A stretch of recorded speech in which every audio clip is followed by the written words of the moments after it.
Delhi NCR में तो हवा सांस लेने के लिए बची नहीं। और बेटा ये दिल्ली एनसीआर का हाल ही यहाँ का AQI फिलहाल आप मापेंगे तो यहाँ का AQI लगभग 90 के आसपास मिलेगा, 90 के आसपास। कितना है? 168 यहाँ का AQI है, यहाँ का 100 के आसपास होगा। लेकिन मेरे बच्चों, मेरे जानने वाले बहुत सारे बच्चे, बहुत सारे फ्रेंड्स विदेशों के अंदर है। अगर विदेश में AQI 50 से ऊपर चला जाए तो वहां हाहाकार मच जाता है। लोग घरों से निकलना बंद कर देते हैं, इमरजेंसी लग जाती है। आप कनाडा की बात करो, अमेरिका की बात करो, आप चीन की बात करो, चीन में भी कभी बहुत पोल्यूशन था, लेकिन अब चीन में भी AQI बेंजीन का 50 से नीचे रहता है। लेकिन हमारे यहाँ बच्चों को AQI का मतलब भी नहीं पता। सरल की बात है, आया सरल की बात है, आया AQI को क्या करना पड़ेगा? कम करना पड़ेगा। AQI को क्या करना पड़ेगा? कम करना पड़ेगा।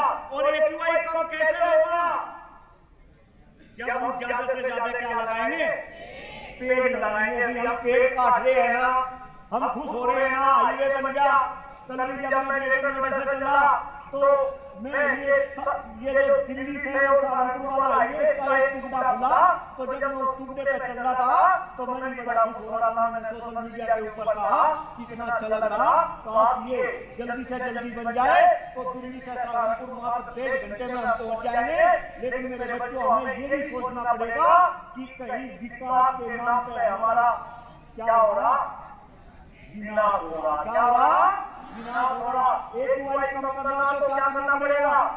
पेड़ लगाने पड़ेंगे। और मेरे बच्चों, मैं आपको पेड़ लगाने के लिए इस वजह से बोल रहा क्योंकि पिछले 20 साल से मैं इस काम को कर रहा। कुछ साथी सोशल मीडिया पर मुझे देखते होंगे, आप में से कुछ शिक्षक साथी देखते होंगे, लोग ऐसा बोलते हैं कि मैं 2 नहीं, 10 नहीं, 100 नहीं, 1000 नहीं, 1 लाख के आसपास बरगद के पेड़ में लगा चुका। 1 लाख बरगद के पेड़। बजाओ ताली, ताली बजाते। 1 लाख बरगद के पेड़ मेरे बच्चों में लगा चुका। अगर आपके सामने खड़ा हुआ इंसान 1 लाख पेड़ लगा सकते हैं तो क्या आप इस काम में मेरी मदद नहीं कर सकते? आया मदद कर सकते हैं? आया पर्यावरण बचा सकते हो? आया पेड़ लगा सकते हो? आया। और पेड़ कैसे पेड़ लगाने? असली पेड़। कौन से पेड़? सबसे अच्छा पेड़ कौन सा? हमने बरगद लगा तो अच्छा बरगद तो भाई। सबसे अच्छा पेड़ ये फुलर ने बताए, सबसे अच्छा पेड़ पीपल। सबसे अच्छा पेड़ कौन सा? पीपल के बाद बरगद और बरगद के बाद नीम। और आपने देखा होगा बेटा, हमारे धर्म के अंदर बरगद और पीपल की पूजा भी की जाती है। पूजा क्यों करे? क्योंकि वे सबसे ज्यादा ऑक्सीजन दे रहे, AQI को सबसे ज्यादा डाउन कर रहे। और मेरे बच्चों, दुर्भाग्य है हमारा कि इन पेड़ों को लगाना हमने क्या कर दिया? बंद कर दिया। पहले मैं तो गांव से हूँ, हर गांव के अंदर आपको बरगद मिलता था। बरगद के नीचे एक पंचायत होती थी, सब लोग बैठते थे। अब सारे के सारे बरगद और पीपल क्या कर दिए? काट दिए। क्योंकि हम क्या कर रहे? हम विकास कर रहे। विकास तो हमें विकास भी करना पड़ेगा और विकास के साथ साथ हमें पेड़ भी क्या करने पड़ेंगे? लगाने पड़ेंगे। पर्यावरण की बात समझ आई? पर्यावरण को बचाना। एक बात और बता रहा बेटा, मेरे बच्चों, चूंकि आप तो ग्रामीण भूमि से हो, पहले गांव के अंदर कौवे होते थे, चिड़िया होती थी, गोरैया होते थे। धीरे धीरे सारे पक्षी क्या होने लगे? खत्म होने लगे। हमारे देश के अंदर विदेशों से पक्षी आते थे यहाँ पे, अब उन विदेशी पक्षियों ने आना भी यहाँ पे क्या कर दिया? बंद कर दिया। क्यों? क्योंकि पर्यावरण क्या हो रहा? खराब हो रहा।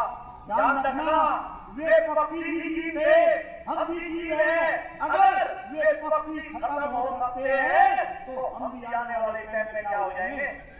खत्म हो जाएंगे। और मेरे बच्चों, आज के बाद अलग अलग टीवी चैनल पे भी आप मुझे देखेंगे, मैं हमेशा इस बात को बोलता हूँ अलग अलग टीवी चैनल की डिबेट में मैं आपको दिखूंगा आज के बाद। मुच्छू वाले प्रोफेसर के नाम से, मुझे बरकत बाबा के नाम से बुलाया जाता है।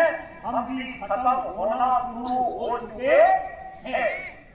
ध्यान से समझेंगे, जैसा स्वास्थ्य मेरे बाबा जी का था ऐसा स्वास्थ्य मेरे पिताजी का नहीं रहा। जैसा स्वास्थ्य मेरे पिताजी का था ऐसा स्वास्थ्य मेरा नहीं, और जैसा स्वास्थ्य मेरा ऐसा स्वास्थ्य आपका नहीं। हर घर के अंदर बीमारी, हर बच्चा बीमार। यहाँ भी कितने बच्चे खड़े, कृपा करके झूठ नहीं बोलता मेरे सामने कोई बच्चा पूरे हिंदुस्तान में मैं बोलता हूँ कौन बच्चा ऐसा है जो ये कहे कि मैं स्वस्थ हूँ। स्वस्थ का मतलब है शारीरिक और मानसिक रूप से स्वस्थ। हाथ पकड़ो जो बच्चा स्वस्थ है, चेक हो जाएगा, चेक कर लेंगे। ध्यान रखना, चेक करेंगे, झूठ नहीं बोलना सीखो। जो बच्चा दवाई ना खाता हो, जो बच्चा स्वस्थ हो, हाथ पकड़ो अपना, करो ऊपर। एक बच्ची पर हाथ ऊपर करनी भाई, हाथ ऊपर करो और बेटा जाते जाते सब बच्चे के घर करके ध्यान से समझो मेरे बच्चों। फिर क्या आने वाले टाइम में बोली होगी आप होंगे, कोई बच्ची की आवाज बनेगी, कोई बच्चा अच्छा वाला बनेगी, आप इस देश को चलाएंगे। ध्यान से समझो मेरे बच्चों, अगर पर्यावरण खराब है यही कारण है कि हमारा स्वास्थ्य भी खराब है।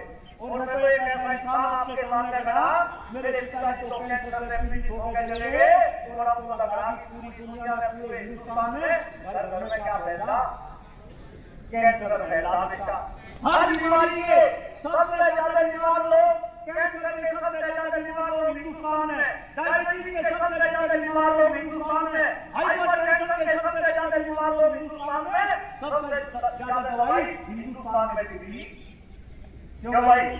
जिस देश में 90% बच्चे स्वस्थ हो, जिस देश में सांस लेने के लिए हवा बची हो, पीने के लिए पानी न बचा हो, खाने के लिए सूखा चारा न बचा हो, क्या वो देश आगे बढ़ सकता है क्या मेरे बच्चों?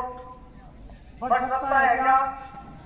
ये देश विकसित बनाने की बात कर रहे, ये देश विकसित बन सकता है क्या? हाल यही रहा आया ना, बन सकता है अगर आप चाहो तो। आपको पर्यावरण को सुधारना पड़ेगा, अपने स्वास्थ्य को सुधारना पड़ेगा।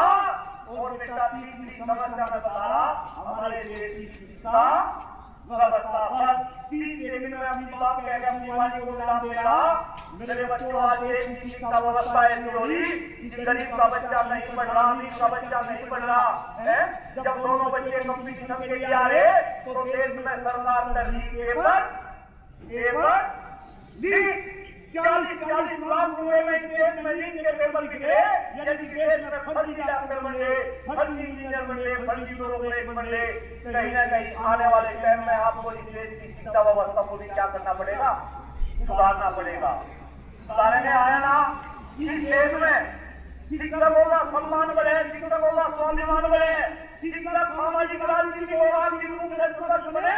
ऐसी शिक्षा व्यवस्था आप बच्चों को इस देश में क्या करनी पड़ेगी? बनानी पड़ेगी। बनाएंगे आया ना, शिक्षा व्यवस्था सुधारोगे आया ना, पर्यावरण बचाओगे आया ना, अपने स्वास्थ्य को बचाओगे आया ना।